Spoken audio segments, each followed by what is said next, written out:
एक बिहारी सब पर भारी।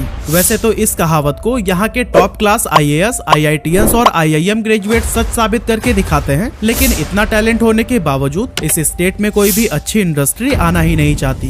वैसे तो सीएम नीतीश कुमार का कहना है कि बिहार एक लैंडलॉक्ड एरिया है, जहाँ पोर्ट न होने की वजह से मेजर इंडस्ट्री इस स्टेट से दूर भागती हैं। लेकिन क्या नीतीश कुमार का यह बयान पूरी तरह से सच को बयां करती है? बिल्कुल नहीं, क्योंकि राजस्थान, पंजाब और हरियाणा जैसे और भी कई सारे स्टेट्स हैं जो कि लैंडलॉक्ड होने के बावजूद कंपनीज की पहली पसंद बने हुए हैं। तो आखिर क्या है असली सच्चाई बिहार में मेजर इंडस्ट्रीज के ना होने का? चलिए डिटेल में जानते हैं।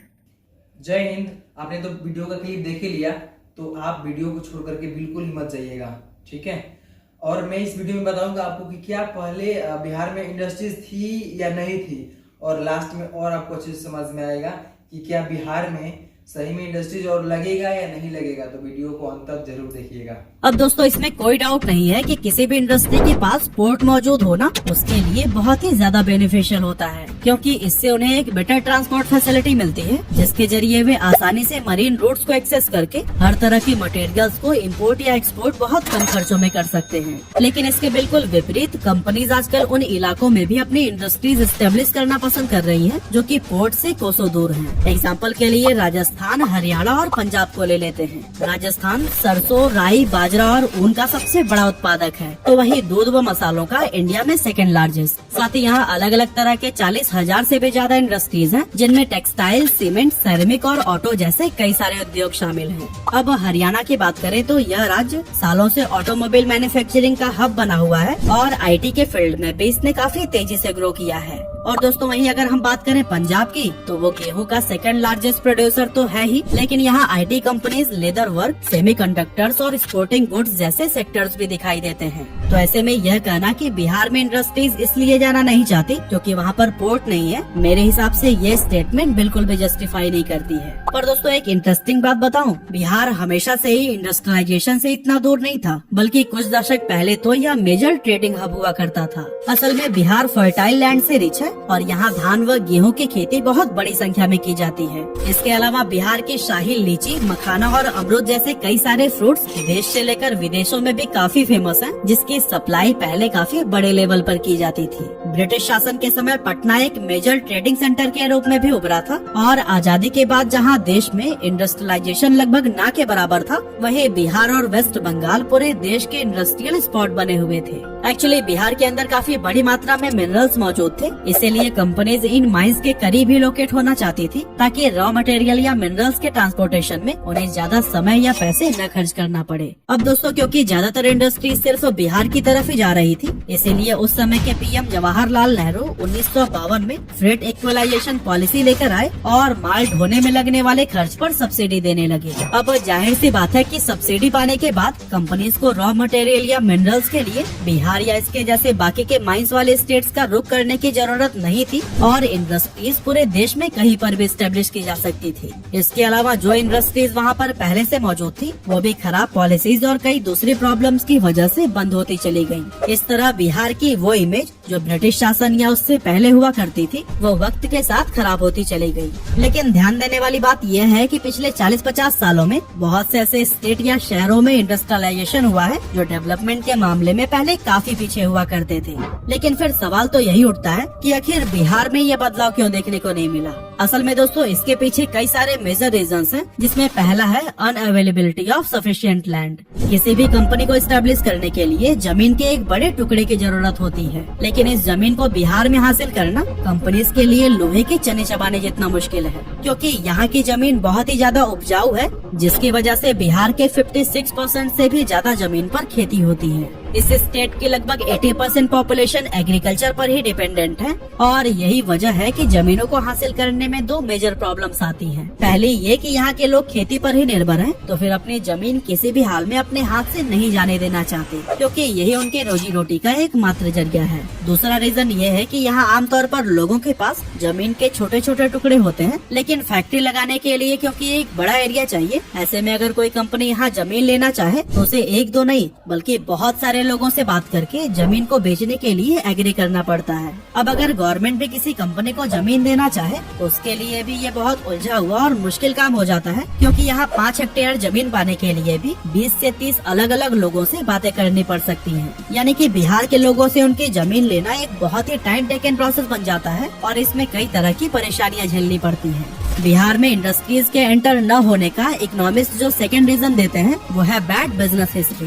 बिहार कुछ साल पहले तक चीनी और चावल का बहुत बड़ा उत्पादक था, लेकिन आज इस स्टेट के 3000 राइस मिल्स में से 2000 तो बंद हो चुके हैं। और दोस्तों कुछ इसी तरह से 33 शुगर मिल्स में से भी 18 पर तो ताले लग चुके हैं। और यही वजह है कि 1960 में देश का 40% शुगर अकेले बिहार प्रोड्यूस करता था, जो कि अब घटकर सिर्फ 2% रह गया है। अब इन राइस मिल्स के बंद होने के पीछे की वजह थी करोड़ों का घोटाला और इलीगल वसूली। वहीं चीनी मिल्स गवर्नमेंट के जबरन कब्जे की वजह से बंद हो गई। एग्जाम्पल के लिए 1952 में कई किसानों ने अपनी जमीन एक प्राइवेट कंपनी को दी थी, जिसके बाद से वारिसलीगंज चीनी मिल एस्टेब्लिश हुआ था। 1976 में चीनी के रिकॉर्ड प्रोडक्शन की वजह से सेंट्रल गवर्नमेंट ने इस मिल को गोल्ड मेडल से भी सम्मानित किया था। लेकिन 1977 में बिहार स्टेट शुगर कॉर्पोरेशन ने इस मिल को अपने कब्जे में ले लिया और इसे अगले 16 सालों तक बहुत ही अव्यवस्थित ढंग से चलाया, जिसकी वजह से आखिरकार 1993 में इसे बंद कर दिया गया। इसके अलावा 1974 में सहरसा के बैजनाथपुर गांव में पेपर मिल की भी शुरुआत हुई थी, जिसका गोल डेली 5 टन पेपर बनाने का था। लेकिन फंड्स की कमी की वजह से ये मिल भी 1987 में बंद हो गई। ये फैक्ट्री 50 एकड़ जमीन पर बनी थी, जहां पहले गरीब किसान खेती करके अपना पेट भरते थे। यानी कि उनके हाथ से जमीन भी गई और मिल भी नहीं रही। आपको जानकर हैरानी होगी कि स्कूटर्स इंडिया लिमिटेड ने भी बिहार के फतुआ में अपनी फैक्ट्री लगाई थी, जहां विजय सुपर स्कूटर बना करता था। इसके अलावा पटना से 80 किलोमीटर दूर मढ़ौरा में मॉर्टन चॉकलेट की कंपनी थी और कई सारे बनियान बनाने वाले कारखाने भी। साथ ही बिहार वेजिटेबल ऑयल, सीमेंट और केमिकल्स बनाने के लिए भी काफी फेमस था। लेकिन धीरे धीरे इन सभी इंडस्ट्रीज पर ग्रहण लगता चला गया और बिहार ने अपनी खराब व्यवस्था की वजह से अपने इन अनमोल रत्नों को खो दिया। Number 3, weak policy implementation. अब दोस्तों बिहार सरकार इंडस्ट्रीज को इनवाइट करने के लिए कई सारी नई पॉलिसीज तो बनाती है, लेकिन जब उनको इम्प्लीमेंट करने की बारी आती है तो फिर कंपनीज को निराशा के अलावा कुछ भी हाथ नहीं लगता। 2015 में नीतीश सरकार ने एक पॉलिसी की शुरुआत की थी, जिसे पोस्ट प्रोडक्शन पॉलिसी का नाम दिया गया था। इसके तहत पहले ऑनर्स को अपनी फैक्ट्री बिहार में एस्टेब्लिश करनी होगी। इसके बाद से गवर्नमेंट उन्हें सब्सिडी या फिर इसके अलावा बाकी के बेनिफिट्स प्रोवाइड करेगी। लेकिन सरकार के पास्ट रिकॉर्ड को देखते हुए कंपनीज को यह पॉलिसी अट्रैक्ट नहीं कर पाई, क्योंकि 2006 में नीतीश कुमार ऐसी एक इंडस्ट्री पॉलिसी लेकर आए थे जो देखने में तो कंपनीज के लिए काफी प्रॉफिटेबल थी। लेकिन इस पॉलिसी के तहत जिन्होंने भी बिहार में अपनी फैक्ट्री या ऑफिसेज लगाए, उन्हें पछताने के अलावा कुछ भी हाथ नहीं लगा। एक्चुअली बिहार सरकार इन्हें जो भी सब्सिडी प्रोवाइड करने वाली थी वो कभी भी उन्हें दी ही नहीं गई। इस मामले में कई सारे केसेस भी चले और 2010 में पटना हाई कोर्ट ने अथॉरिटीज को इसके लिए काफी फटकार भी लगाई।